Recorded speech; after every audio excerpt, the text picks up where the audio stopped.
4 राज्यों के विधानसभा परिणाम मायावती के लिए बिल्कुल अच्छे नहीं रहे। न सिर्फ बसपा प्रमुख मायावती बल्कि उनके भतीजे आकाश आनंद के लिए भी ये स्थिति बिल्कुल ठीक नहीं थी। एक शब्द में ये कहे कि उनकी लॉन्चिंग फेल रही है। बसपा ने विधानसभा चुनाव में जितनी मेहनत की वैसी सफलता बिल्कुल नहीं मिली, बल्कि हालात बद से बदतर हो रहे हैं। पिछले चुनाव से अगर तुलना करें तो मायावती की पार्टी बसपा ने खराब प्रदर्शन किया है।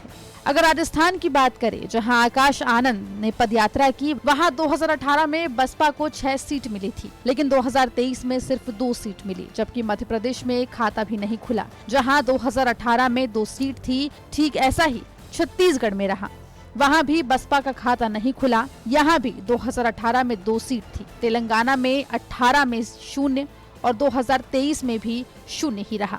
हालांकि इंडिया गठबंधन के हिसाब से देखें तो मायावती कहीं ना कहीं सपा से ज्यादा फायदेमंद नजर आएगी। बहुजन समाज पार्टी को छत्तीसगढ़ में 2.09% वोट, तो राजस्थान में 1.82% वोट और मध्य प्रदेश में 3.40% वोट प्रतिशत मिला।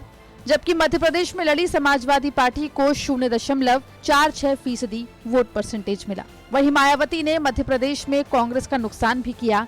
मुरैना की सुमावली विधानसभा सीट पर बहुजन समाज पार्टी के कुलदीप सिंह सिकरवार दूसरे नंबर पर रहे। बीजेपी से ऐंदल सिंह कंसाना को यहां पर जीत मिली, तो वहीं कांग्रेस तीसरे स्थान पर रही। बीएसपी सीधे 3 सीट पर दूसरे स्थान पर रही, जिसमें नागौद, दिमनी और सुमावली शामिल है। जबकि समाजवादी पार्टी को पूरे मध्य प्रदेश में एक भी ऐसी सीट नहीं मिली जहां उसका प्रत्याशी दूसरे नंबर पर रहा हो। वहीं मध्य प्रदेश और छत्तीसगढ़ में मायावती ने गोंडवाना गणतंत्र पार्टी से समझौता किया था। ये एक तरीके का दलित और आदिवासी गठबंधन था, जबकि कांग्रेस की हार के पीछे भी यही कारण रहा। वहीं चुनाव के बाद मायावती ने सोशल मीडिया साइट एक्स पर लिखा, देश के 4 राज्यों में अभी हाल में हुए विधानसभा आम चुनाव में आए परिणाम एक पार्टी के पक्ष में एक तरफा होने से सभी लोगों का शंकित, अचंभित और चिंतित होना स्वाभाविक है, क्योंकि चुनाव के पूरे माहौल को देखते हुए ऐसा विचित्र परिणाम लोगों के गले के नीचे उतर पाना बहुत मुश्किल है। पूरे चुनाव के दौरान माहौल एकदम अलग और कांटे के संघर्ष जैसा दिलचस्प, किंतु चुनाव परिणाम उससे बिल्कुल अलग होकर पूरी तरह से एक तरफा हो जाना,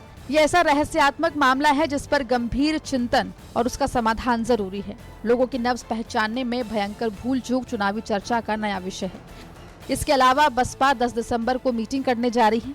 माना जा रहा है कि जिस तरीके से इंडिया गठबंधन की मीटिंग को 6 से बदलकर 17 किया गया है, इसके पीछे मायावती ही है। अब देखना होगा कि मायावती के इस खराब प्रदर्शन को कांग्रेस कितनी तवज्जो देती है। ब्यूरो रिपोर्ट, यूपी तक।